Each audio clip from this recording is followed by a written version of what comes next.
Brandon says, hi Bruce, I just started my very first job in the ISO. Oh man, congratulations on that. It's a great path. I've been doing it for years. He said, I just completed my categorization, but I don't seem to know how to tailor out the controls in step 2. Please help. Okay, I can really help with this. Number 1, let me pay some bills real quick. If you are in the same position, you're a new ISO, you want to know what's going on, you want to know the gotchas, how to dodge all the problems that I had in the beginning, all the mistakes I made, go to ConvoCourses.com, look for a course called Risk Management Framework for ISOs, Information System Security Officers Foundations. That course focuses intimately on what you do as an ISO, going through all of the 7 steps of the risk management framework process, from preparation all the way to continuous monitoring. And it's all from the perspective of an ISO, and it's not nebulous. You know how you read these special publications, you read the FIPS, and it sounds like it's written for a PhD, like somebody's trying to go for a PhD or something. So it's a lot of like nebulous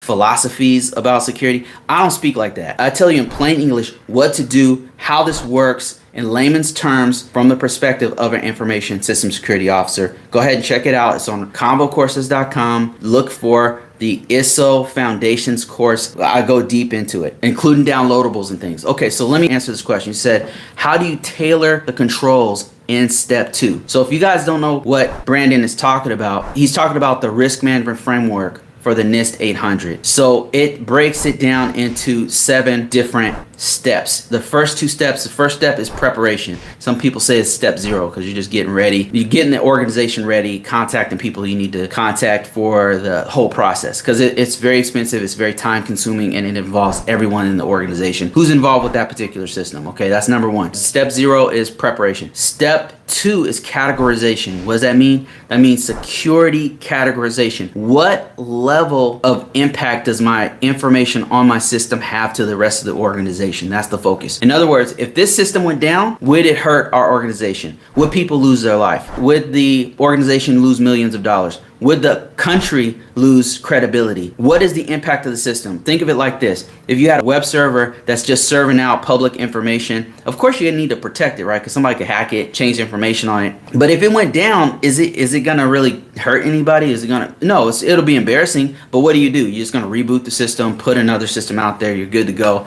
Make sure that nobody gets back in there, make sure there's no denial of service attack or whatever. Fix it, get it up, and everything's good. As opposed to a system, let's say, that is tracking troop movements in a combat zone, right? If this system got compromised, people can literally die. So we're talking about impact levels. When you're talking about security categorization, what is the impact level of the systems? That's the next step in the risk management framework process.